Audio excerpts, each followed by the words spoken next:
Welcome, I'm Mike Fatasic, and in this video I'm going to talk about how to implement the fifth and final step in accelerating success with your health and weight loss goals.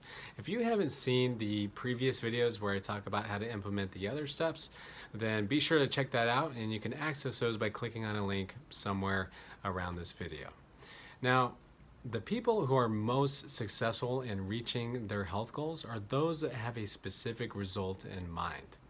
If you don't have a clear target in mind, then it's very difficult to hit that target.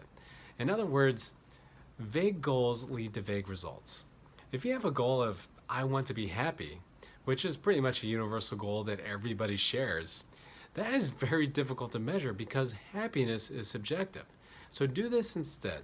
Define what happiness means to you. And let's say that spending time with your family is what makes you happy. So get very specific and spell out the exact hours of spending time with your family that would make you happy. So state something like, spending 4 hours doing meaningful activities with my family makes me happy. Now that is something that you can measure. So let's do this with your weight loss goal. Instead of saying, I want to lose weight, come up with a specific ideal weight you want to be at. Is it 140 pounds, 130, 120? You decide. The point is to come up with a specific target for you to aim for so that you know when you're successful, and it makes it easier to measure your progress. Now, there's a couple of ways that you can measure progress, and body weight is obviously a very common one. But my caution with body weight is you don't use body weight alone, since it doesn't give you the whole picture. I also would like you to use body girth measurements. Those are things like measuring your waist, your hips, and your thighs. Those two things together give you a more holistic picture of how you're doing in reaching a lean and healthy body. Now, when you measure body weight and body girth, it's important that you do this in the morning when you get up, after you've used the bathroom, and before you've had anything to eat or drink, since your body weight and your girth measurements can fluctuate slightly based on your hydration and your food intake. Now, another popular measurement some people like to do is body fat percentage. However, I don't really recommend this for most people because it either requires special tools that can cost money, or it requires you to go visit somebody like a health and fitness professional to take accurate measurements for you. So I usually don't typically recommend this. However, if you want to do this at home, you can Google body fat percentage calculators.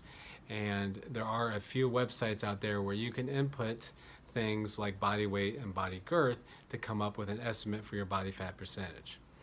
The next measurement is one of my favorites, and it's taking progress photos. Now, I know that this scares a lot of people because a lot of people don't like the way they look when they first start out, but I'm telling you, this is a great way not only to measure progress, but to provide you motivation to stay on track towards your goals, because photos provide something more tangible than a mere number.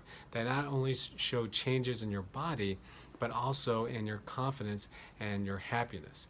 As you look over your photos over time, you'll notice that you have better postures, more smiles, and you're basically having more fun. Now, when you take photos, I recommend that you take them before you start a weight loss program, and then about once a month while you're on the program, and then of course at the end of the program. And when you take a photo, you want the camera to be on a tripod, or you want someone else to take the picture for you. You want your background to have a solid color, and then you want to take a profile picture from head to toe of the front and then also of the side. And then when you take any subsequent photos, make sure that you take them in the same positions.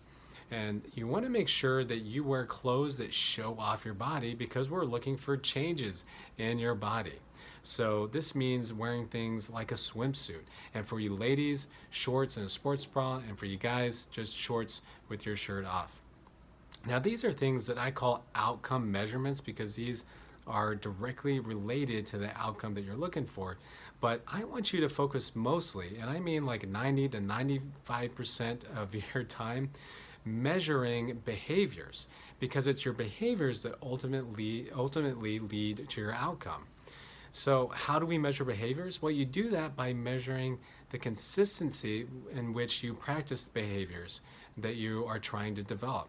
So, for example, I give my clients a habit of eating slowly. I consider this a foundational habit because it allows you to slow down to enjoy a meal so that you're satisfied with less food. It also gives your brain a little bit of time to register the sensations of fullness. So a lot of times you'll get full before you've eaten everything on the plate.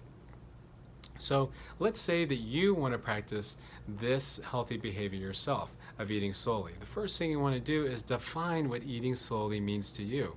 So for you, maybe that means taking the time to sit down and eat a meal for a minimum of 15 minutes. And you want to measure your practice with this on a daily basis. So let's say that you want to practice this every day and for every meal. And at the end of the day, you're going to mark whether you're successful in practicing eating slowly. And you do this every day for a week, and at the end of the week, you measure your consistency in practicing that habit. And the target that you want to aim for is about 70%. What this means is that you are successfully eating slowly for at least 5 out of the 7 days of the week. If you hit 70%, great. Keep up the great work. Maybe even try challenging yourself a little bit more by adding time to your meal or increasing your consistency from 70 to 75 or even 80% for the following week. If you haven't hit 70%, that's okay too. That just means that you need to refocus and recommit to doing a little bit better the following week. Now, after 2 weeks, that's where we consider possibly adding a new habit.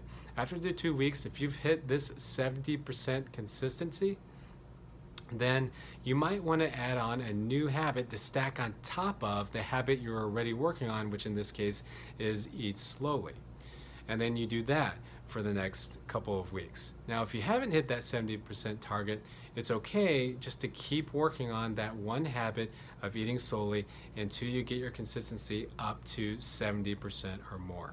So I hope you can take that and apply that into your own life. I hope this video was helpful. If it was and you liked it, give it a like and share it with friends. And until next time, be healthy, be happy, be extraordinary.